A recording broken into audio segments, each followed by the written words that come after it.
si la prensa no habla, nosotros damos los detalles, pintando las paredes con aerosol en las calles. Levanto mi pancarta y la difundo, con solo una persona que la lea ya empieza a cambiar el mundo.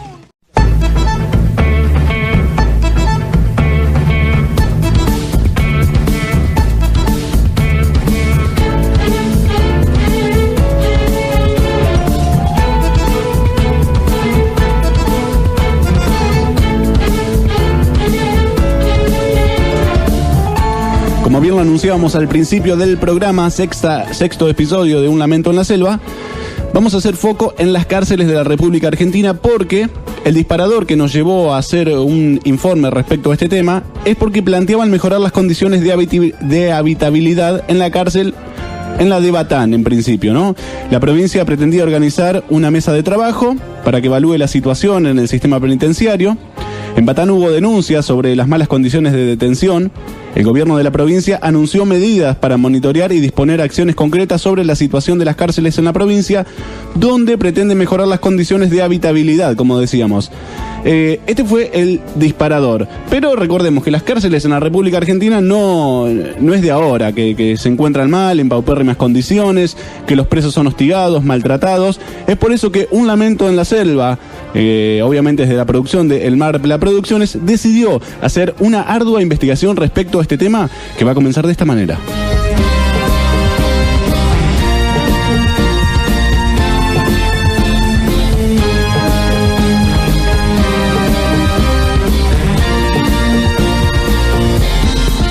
La prisión moderna aparece a finales del siglo XVIII, se la considera un lugar de castigo.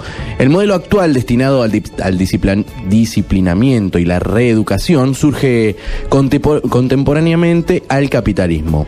Como plantea Michel Foucault, el sistema dota a cada uno de su lugar para el disciplinamiento. Escuelas para los niños, los adultos tienen el trabajo, a los locos se los pone en psiquiátricos, los enfermos van a los hospitales y los marginales son depositados en cárceles. El texto constitucional de 1853 afirma en su artículo 19: las cárceles de la nación serán sanas y limpias, para seguridad y no para castigo de los reos detenidos en ella, y toda medida que a pretexto de precaución conduzca a mortificarlos más allá de lo que aquella exija, hará responsable al juez que la autorice. Las primeras condenas de la antigua Buenos Aires eran supervisadas por los alcaldes de la hermandad. En 1791 aparece el diputado de policía. En 1877 se edifica la penitenciaría de las Heras, hoy un parque pleno de árboles. En 1902 se construye la cárcel de Ushuaia, el penal del fin del mundo. En 1933 se sanciona la ley de organización carcelaria, creándose la Dirección de Institutos Penales. En 1978, el motín de los Colchones en Villa Devoto, con 61 muertos y 85 heridos, dejó expuesto en números la revuelta de internos más violenta de la Argentina. La historia en estos tiempos, escrita a fuego y balas. 1990, motín en Olmos, 35 muertos. 1993, Catamarca, 11 reclusos muertos. 1996, el motín más largo y cruento de la historia de la Argentina. Sierra Chica, 33 muertos en Magdalena, 2005. Ejemplos de presos en acción.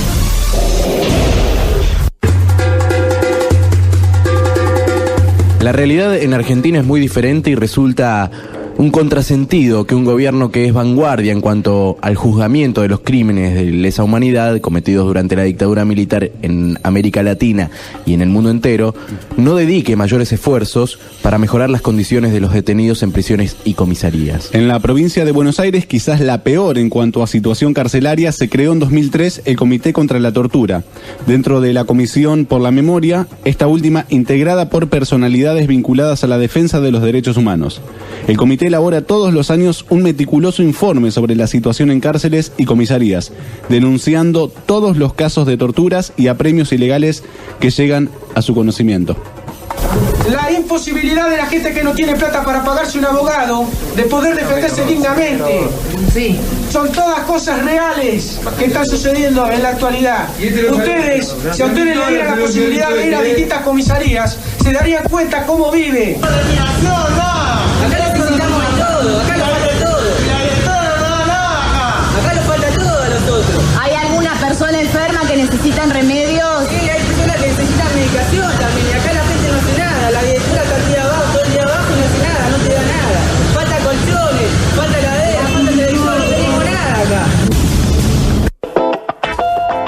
La superpoblación carcelaria, con su consiguiente hacinamiento, la lentitud de los procesos judiciales, las malas condiciones de los establecimientos penitenciarios, agravan una situación que de por sí es conflictiva, tal la de personas encerradas por haber cometido delitos de distinta gravedad.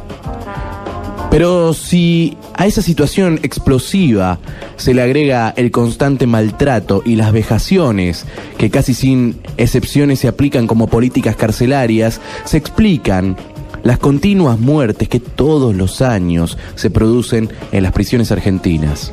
Las denuncias demuestran que, a pesar de las condenas a los genocidas de la dictadura, las torturas continúan siendo las mismas que las que se practicaban sistemáticamente en los centros clandestinos de detención que funcionaron en todo el territorio nacional desde antes del golpe de Estado militar el 24 de marzo de 1976. Así se ha denunciado que se aplica a los prisioneros el submarino seco. Las fuerzas de seguridad, al no haber cambiado la impronta de las mismas, hoy es lo que hace más vulnerable el sistema democrático. Nuestras democracias están en riesgo en la medida en que las policías y servicios penitenciarios no se subordinen totalmente al poder civil y éste lo controle para democratizarlos, volver una seguridad democrática y no autoritaria.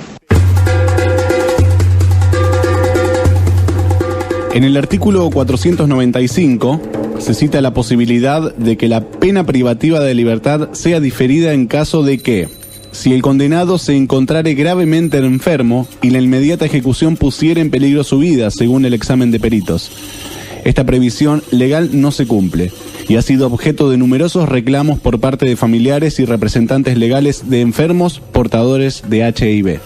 La organización de los juzgados de ejecución se tradujo en un agravamiento de la situación de indefensión de los detenidos en las cárceles argentinas. Al no cumplir estos de manera efectiva con el control de las garantías constitucionales respecto del trato otorgado a los detenidos, crean una zona de impunidad para el personal penitenciario.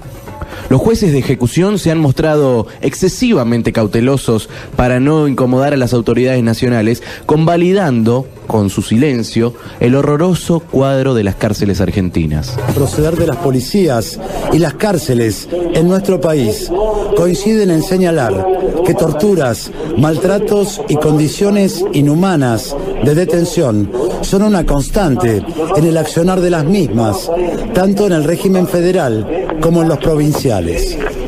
Golpes, submarino, filmación. El común denominador, la impunidad.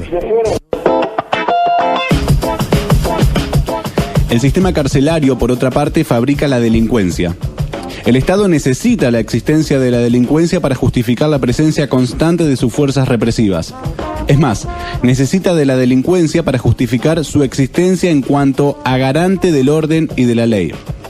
En las cárceles actuales se sigue torturando a las personas con los mismos métodos que antiguamente, como por ejemplo las palizas, las drogas, las celdas de aislamiento, no permitirles visitas, el trato degradante por parte de los carceleros, dispersión de los presos que los incomunica totalmente de sus familias y amigos, con todo el mal que esto comporta. En las cárceles se permite el consumo de estupefacientes para facilitar el control interno de los reclusos. Y es que la droga es un instrumento fundamental de seguridad para la institución, ya que reduce los motines y las situaciones de tensión al reducir la capacidad reivindicativa de las personas presas. Las prisiones no reducen la criminalidad. El Estado puede extender las cárceles, multiplicarlas o transformarlas, pero la cantidad de crímenes y criminales permanece inalterable o bien aumenta. El escenario de todas las cárceles del país, excepto la de los pabellones de los ricos, es el mismo. Colchones en el piso, baños como dormitorios y la disciplina del terror.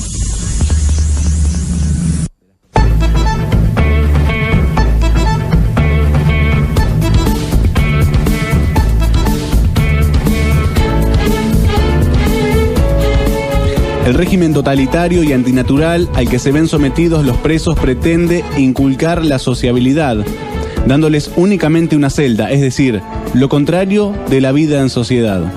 Este régimen de terror tiene como consecuencia el que la mayoría de los presos busque evadirse mediante drogas. Esto sin tener en cuenta que gran parte de las personas presas están encarceladas por algún asunto relacionado con la droga. La prisión provoca reincidencia, ya que el Estado, con sus innumerables archivos y fichas policiales, hace que nunca se olvide la falta cometida por el convicto y le sea prácticamente imposible realizar un modo de vida normal. 28.297 detenidos, 15.093 con prisión preventiva, 8.800 condenados y agrego que 900 de estos 8.800 tienen sentencia firme. ¿Qué quiere decir esto? Que la mitad de las personas que están presas en la provincia de Buenos Aires ni siquiera sabemos si son culpables. 13.602 denuncias por malas condiciones de detención. Falta de acceso a la salud, 2.931 personas. Denuncias, ¿no? Son números, también son personas, hay que decirlo. Afectación del vínculo familiar, 2.216. ¿Qué es afectación? Que te pongan en un lugar a 30, 100 kilómetros de su familia, es decir, que la cárcel esté en la otra punta del conurbano. Agravamiento de las condiciones materiales, 1.857. Condiciones materiales son lugares muy pequeños de encierro, lo vimos acá con la cárcel de Batán, con la feria itinerante que se hizo en Mar del Plata, ¿no? Cárceles mínimas, 1.617 aislamiento. El aislamiento es un castigo, por ahí te dan un fracaso y vas vos aislado en vez del agresor. Impedimento sobre acceso a la educación y al trabajo, 1.392, agresiones físicas, 1.080. La cantidad de muertes también es muy importante, es lo último que vamos a denunciar. En el caso de La Plata, está muy bien lo que dice el informe, que es el lugar donde más se denuncian muertes, hay no traumáticas, es decir, muertes que son violentas, 7 por peleas de armas blancas, 8 por suicidio. Las peleas de armas blancas, las investigaciones, nunca se llegó a ninguna persona en el servicio penitenciario bonaerense. O sea, los presos se matan entre ellos porque consiguen facas que caen del cielo. No hay complicidad ni hay responsabilidad del servicio penitenciario bonaerense. El informe es realmente estremecedor. Escalofriante. Las estadísticas de estas que se llevaron a cabo justamente son de hasta este año. El informe que veíamos un especialista en la TV pública. Nosotros, como a manera de conclusión, podemos decir que las cárceles argentinas constituyen realmente una vergüenza para el mundo civilizado. En ellas se transgreden los más elementales derechos humanos y garantías constitucionales. La Argentina incurre, por lo tanto, en una clara violación de los tratados y convenciones internacionales al someter a los detenidos a un trato cruel e inhumano. Nico, la sociedad debe y tiene que hacerse cargo de este problema. La responsabilidad principal, si bien es del Estado y de su falta de actuación para sancionar severamente a los responsables y disponer políticas de contención al interior de las cárceles para que se haga realidad el precepto constitucional de que deben ser para seguridad y no para castigo de los reos. La sociedad es también un pilar fundamental en cuanto a entender que la cárcel para un preso no es un lugar de tortura, no debe serlo. Claro, para que se entienda, a ver, acá no estamos ni a favor ni en contra del tipo que va y roba y está en la cárcel. Hasta ese punto lo debatimos todo lo que ustedes quieran. Nuestro debate se centra una vez que una persona, entra a una unidad carcelaria y la manera en que se lo trata, pidiendo después nosotros, la sociedad en sí, que el tipo salga mejor de adentro. Y sabemos que con las cosas que los hacen pasar, que los hacen vivir, no van a salir para nada bien, van a salir peores. Exacto. A esa persona que una vez fue presa, no se la puede reinsertar en la sociedad. Como decíamos en una parte de los informes, ya sea por las fichas policiales que tiene, por los antecedentes, por lo que fuera, esa persona ya no va a poder tener una vida normal. Y realmente es un tema que se ha dejado de tratar, que de vez en cuando llega y más o menos se lo analiza, pero siempre queda en la superficie. Es que nos hacen creer, Nico, que la inseguridad es el problema. Los medios nos hacen creer eso, nos hacen comernos que hay muchísima inseguridad y que desborda todo el sistema, entonces ese es el problema. Es un problema. Pero el otro problema, y no menor, es que las cárceles no funcionan de la manera que deben funcionar para que un convicto pueda luego reinsertarse en la sociedad. No funcionan para contener a ese preso, para tratar de educarlo en el caso de que haga falta de educación, tratar de brindarle un oficio. No funcionan de esa manera. Entonces no están cumpliendo la función que tiene como servicio penitenciario o como cárcel. Claro, es como que la persona que va ahí adentro es la peor lacra. Exacto. Y como bien lo decía el informe, hay muchas personas que están presas que todavía no se sabe si son culpables o no. Y hay personas que por ahí no son culpables y todavía no tienen sentencia y están viviendo todo tipo de torturas, viviendo en un sucucho de a 5 o 6 personas y se los deja de lado. Se los deja de lado, ¿por qué? Porque las cárceles tendrán que tener un sistema de, no sé, por ejemplo, digo, ¿no? Una carpintería, digo.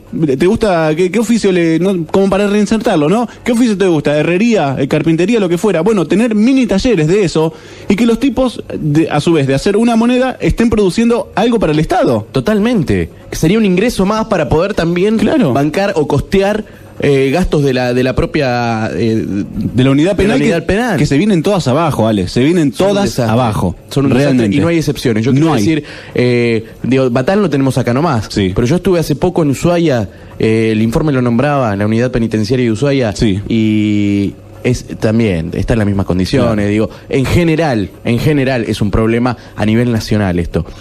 Otra cosa que nombra el informe, Nico, es la noticia digo noticia es noticia, porque la tenencia de drogas para uso personal en cárceles no es delito tampoco. Claro. Ayer encima salió esa noticia. Es de ayer. Es increíble. Esto sucede porque la Sala 2 de la Cámara Federal de Casación Penal volvió a pronunciarse sobre un tema relacionado al uso de drogas ilegales, un tema en el que se ha expedido en numerosas ocasiones, en su mayoría liberando a detenidos. En esta oportunidad entendió que la tenencia de estupefacientes para consumo personal por parte de un preso dentro de una cárcel no es delito. El fallo corresponde a la reafirmación de una sentencia de una instancia anterior que sobreseyó a 3 reclusos que fueron sorprendidos con marihuana. El tribunal equiparó así un criterio sustentado por la Corte Suprema. Bueno, la pregunta es, ¿cómo llega la droga ahí? Y por ejemplo, cuando los presos se matan entre sí, ¿cómo llegan las armas blancas hasta ahí? Alguien se las tiene que proveer. Los tipos no es que cortan, si no tienen acceso ni a un cuchillo, no tienen acceso a nada. Cuanto mucho que con un barrote lo pueden hacer, pero ¿cómo limas ese barrote? Digo, hay cosas que no tienen explicación. No tienen explicación, Nico. Estás en un servicio penitenciario, estás en una unidad penitenciaria y vos tenés acceso a drogas y tenés acceso a armas blancas o armas de fuego. Sí. Porque también ha habido casos. Seguro. Estás expuesto a que el servicio penitenciario te caiga a trompadas, ¿entendés? Te mate a golpes, te torture. Estás expuesto a tener que laburar para esos hijos de puta, ¿entendés? Laburar entre comillas, digo. Robar, salir con esas salidas que nadie sabe. Claro. Cómo se logran, pero salen. Digo, es toda una mafia. Sí, seguro que sí. ¿No? Sí. Nos enojamos mucho con la inseguridad, nos enojamos mucho como sociedad, digo. No estoy hablando de nosotros, sino la sociedad en sí. Se enoja mucho con un delincuente, pero no se enoja con estas hijas de puteces, ¿no? Digo, ¿cuándo vamos a aprender a enfocarnos en el problema real que tenemos como sociedad, ¿no? Creo que para cerrar esto yo cito una frase que la escuché en algún momento por ahí, la adopté, que muchas veces chorro no es aquel que te roba en la calle 100 mangos, un celular, unas zapatillas. Muchas veces el chorro es el que nos gobierna.